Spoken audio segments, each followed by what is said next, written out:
Now the second question of exercise 13.1, the question says that a vessel is in the form of a hollow hemisphere mounted by a hollow cylinder. The diameter of the hemisphere is 14 centimeter and the total height of the vessel is 13 centimeter. Find the inner surface area of the vessel. आपको एक vessel दिया हुआ है which is in the form of a hollow hemisphere. एक hollow hemisphere है, खाली मतलब अंदर से खोखला, mounted by a hollow cylinder. एक हॉलो मतलब खोखले सिलेंडर से वो माउंटेड है, उसके मतलब नीचे हेमिस्फीयर है और उसके ऊपर एक हॉलो सिलेंडर है. The diameter of the hemisphere is 14 centimetre. The diameter of this hemisphere is 14. तो अगर हेमिस्फीयर का डायमीटर 14 है, that means the cylinder also has the diameter of 14 centimetres. अगर इसका डायमीटर 14 है, that means the radius will be 7 centimetres. Okay. Now the total height of the vessel is 13 centimeter. Total height vessel की 13 दी हुई है. We have to find out the inner surface area of the vessel. अब इस पूरे vessel का inner surface area find out करने का मतलब है you have to find out the inner surface area of the hemisphere and you have to find out the inner surface curved surface area of the cylinder. ठीक है. अब in order to find out the curve surface area of the cylinder, you have to find out the curved surface area of a cylinder is 2 pi RH. We know the value of R is 7, but we don't know what is H. We have to find out the value of H, height of the cylinder.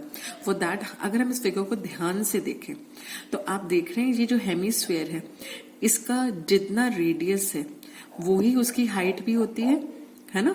तो अगर हम कहें कि इस hemisphere का radius is 7, that means the height of this hemisphere will also be 7 because height of the hemisphere is the same as the radius of the hemisphere. तो अगर इस टोटल हाइट में से हेमिस्फीयर की हाइट 7 है तो इसका मतलब सिलेंडर की हाइट कितनी हुई? 13 minus 7, that will be 6 centimetre. Okay. तो हमने क्या देखा? We can observe that since the hemisphere is mounted by a hollow cylinder, therefore the radius of both the hemisphere and the cylinders are the same and the cylinder are same. Now the total height of the vessel is 13 centimeter. This implies that height of the cylinder, जो vessel है वो किन दो चीजों से बना हुआ है? सिलेंडर से और हेमिस्फीयर से. That means the height of the cylinder plus height of the hemisphere is 13 centimeter. This implies that height of the cylinder plus 7. Height of the hemisphere is 7 centimeter. This is equal to 13 centimeter because height of the hemisphere is equal to the radius of the hemisphere. This implies that height of the cylinder will be 13 minus 7. So height of the cylinder comes out to be 6 centimeters.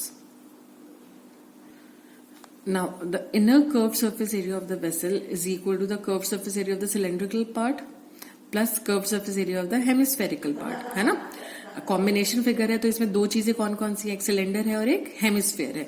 तो curve surface area अगर हमें निकालना है, inner curve surface area, तो we have to find out the curve surface area of the cylinder plus curve surface area of the hemisphere. अब curve surface area of cylinder होता है 2 pi RH and curve surface area of hemisphere is 2 pi R square. अब इन दोनों में अगर आप देखें तो we can take 2 pi R common. अगर 2 पाई R कॉमन ले ले तो यहां से 2 पाई R चला गया तो क्या बचा? H प्लस यहां से 2 पाई R चला गया तो यहां बचा R. So this is equal to 2 pi की जगह आई पुट 22/7, रेडियस की जगह I put 7 into height of the cylinder. H is the height of the cylinder. So height of the cylinder is 6 plus radius is 7. So this is equal to 2 into 22/7 into 7 into 6 plus 7 is 13.